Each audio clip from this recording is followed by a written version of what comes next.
जय हिंद दोस्तों, स्वागत है आप सभी का आपके अपने यूट्यूब चैनल जैकपुर पे। आज का ये वीडियो काफ़ी इंपॉर्टेंट होगा साइंस वाले स्टूडेंट्स के लिए जिन्होंने बायोलॉजी ले रखा है। और बायोलॉजी में दो पार्ट होते हैं। पहले जब आप एग्ज़ाम का पेपर देने जाओगे, एक होता है आपका बॉटनी, एक होता है जूलॉजी। यहाँ पर मैं आप लोगों से जो क्वेश्चन करने वाला हूँ वो बॉटनी से करने वाला हूँ, जिसमें मैं लगभग 20 सवाल मैं आप लोगों से पूछूंगा, जो कि आपके प्रीवियस ईयर क्वेश्चन पे आधारित होगा और मोस्ट इम्पॉर्टेंट होगा। तो आप लोगों को टेस्ट लगानी है, अच्छे से लगाइए। जिसको याद नहीं है वो याद कर लीजिएगा, जिसको याद है वो टेस्ट लगाइएगा, ठीक है। और हाँ, आप लोग हमारे व्हाट्सएप ग्रुप को जरूर ज्वाइन कीजिए, लिंक हमने डिस्क्रिप्शन में डाल दिया है, तो उसको जाकर ज्वाइन कर लीजिएगा। क्योंकि जब वीडियो को नोटिफिकेशन नहीं जाता है तो फिर मैं आप लोगों को वहाँ वीडियो उपलब्ध करवाता हूँ।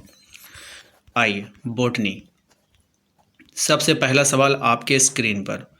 पहले सवाल में आपसे बोला गया है कि आम का जैविक नाम क्या है। ऑप्शंस आपके पास हैं। मैंजीफेरा इंडिका है, हाइमस सैपियंस है, फिनिक्स लियो है, मक्का जियोमियस है। तो इसका जो राइट आंसर हो जाएगा वो हो जाएगा आपका option number A, Mangifera indica, ठीक है। क्वेश्चन को काउंट करते चलिएगा कितने सवाल आप सही कर पा रहे हैं। अगले सवाल पे आइए। अगला सवाल है आपका क्वेश्चन नंबर 2। निम्नलिखित में से कौन एक कोशिकीय कवक है। अब यहाँ पर कौन एक कोशिकीय कवक होगा। ईस्ट होगा, एस्परगिलस होगा, पेनिसिलिन होगा, पक्सिनिया होगा। राइट आंसर हो जाएगा इसका ऑप्शन नंबर ए, ईस्ट हो जाएगा, ठीक है। याद रखना है सभी को। क्वेश्चन नंबर 3 पे आइए। क्वेश्चन नंबर 3 में आपसे कहा गया है पादप जगत के उपवर्ग हैं कौन। शैवाल, ब्रायोफाइट, टेरिडोफाइट, जिम्नोस्पर्म। क्या होगा बतानी है आपको। तो करेक्ट आंसर हो जाएगा इसका ऑप्शन नंबर बी, ब्रायोफाइट, ठीक है।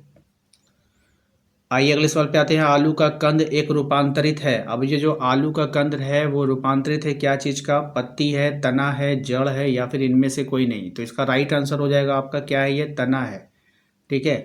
आलू क्या है, तना है, ठीक है। बात समझ में आई।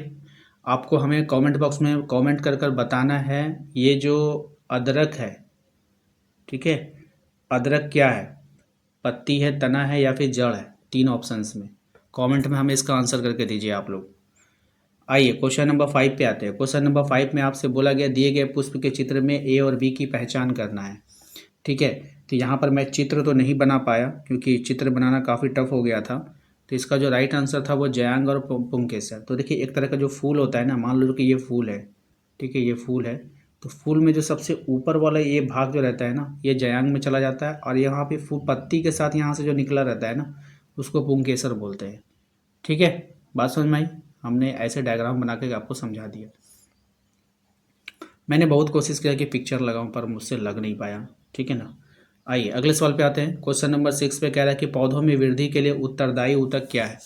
अब देखिए, पौधों में वृद्धि के लिए जो उत्तरदायी ऊतक होता है वो मेरिस्टोम होगा, स्क्लेनकाइमा होगा, पैरेनकाइमा होगा, या फिर कॉलिनकाइमा होगा। तो राइट आंसर हो जाएगा इसका मेरिस्टोम, ठीक है। ऑप्शन नंबर ए हो जाएगा।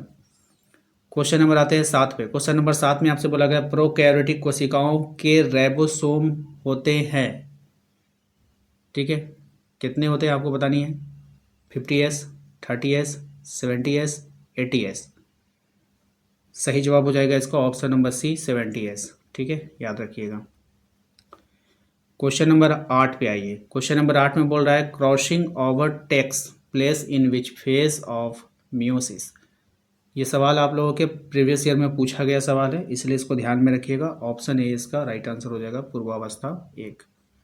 नेक्स्ट आते हैं अगले सवाल पे। जीव द्रव संकुचन होता है जब। तो जीव द्रव का जो संकुचन होगा जब जल कोशिका से बाहर गति कर जाए, ऑप्शन नंबर ए, ठीक है।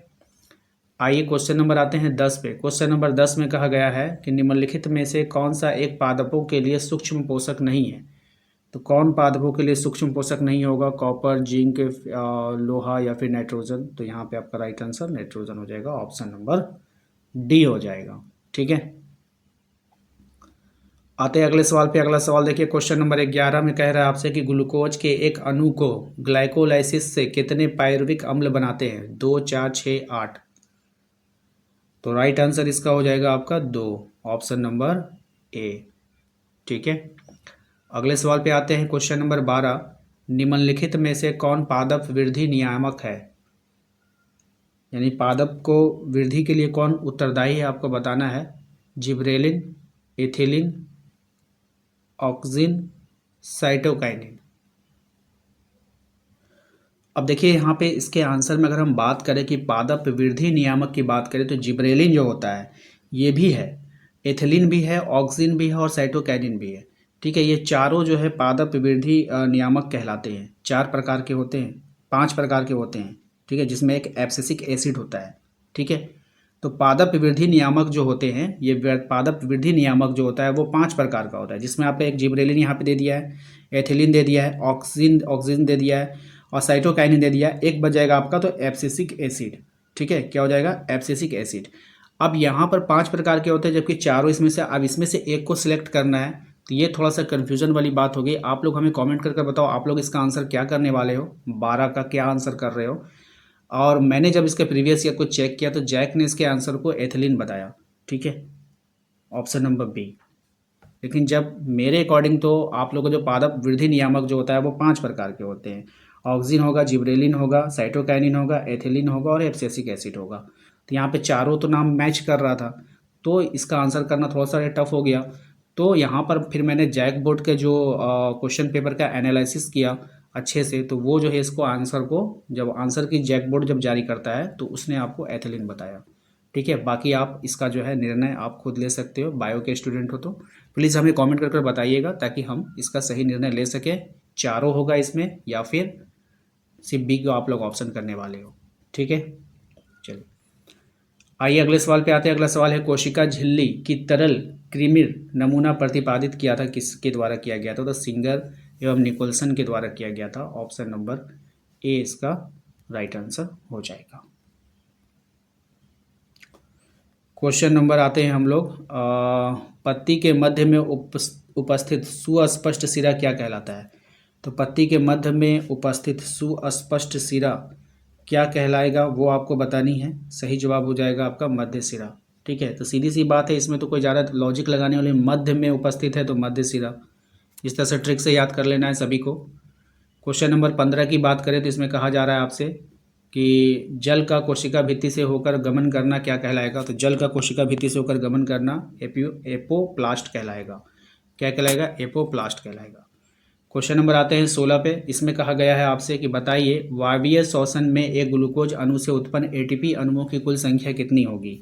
ये काफ़ी मोस्ट इंपॉर्टेंट सवाल है और आपके एग्जाम में पूछा गया सवाल है, तो इसका हो जाता है आंसर ऑप्शन नंबर सी 38 हो जाता है। ठीक है, आइए क्वेश्चन नंबर आते हैं 17 में। क्रेब्स चक्र डैश के नाम से भी जाना जाता है। अब ये जो क्रेब्स चक्र है वो किस नाम से जाना जाएगा ये आपको बतानी है। तो ऑप्शन नंबर ए टीसीए चक्र के नाम से जाना जाता है। ऑप्शन नंबर ए इसका राइट आंसर हो जाएगा।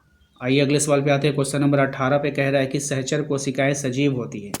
अब ये जो सहचर कोशिकाएं हैं ये सजीव होती है ऑप्शन नंबर सी चालनी नलियों से। ऑप्शन नंबर सी इसका यहाँ पर राइट आंसर होगा।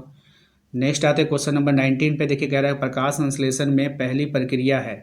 प्रकाश संश्लेषण में जो पहली प्रक्रिया होती है वो क्या होती है वो आपको बतानी है। ठीक है, तो ये एटीपी का संश्लेषण। ऑप्शन नंबर डी इसका यहाँ पे करेक्ट आंसर हो जाएगा। ठीक है, आइए क्वेश्चन नंबर आते हैं 20 पे। कह रहा है कि पादपों में सर्वाधिक प्रचुर मात्रा में पाया जाने वाला तत्व कौन सा है? तो पादपों में सर्वाधिक प्रचुर मात्रा में जो तत्व पाया जाता है वो आपका बताइए कौन सा पाया जाएगा? 4 ऑप्शन है, मैग्नीज, आयरन, नाइट्रोजन या फिर कार्बन। अब देखिए यहाँ पे जो पाया जाता है ये हो जाएगा carbon. Option number D, option D इसका यहाँ पे करेक्ट आंसर हो जाएगा। ठीक है, तो अभी हम लोगों ने 20 सवाल को किया। 20 में से आपने कितना सही किया हमें कमेंट करके ज़रूर बताइएगा। चैनल पे पहली बार विजिट कर रहे हैं सब्सक्राइब कर लीजिए और हाँ व्हाट्सअप ग्रुप को जरूर ज्वाइन कर लीजिएगा, वरना फिर आप लोगों को दिक्कत हो जाएगी। तो व्हाट्सअप ग्रुप को ज्वाइन कर लीजिएगा। मिलते हैं नेक्स्ट अगले वीडियो में। Thank you.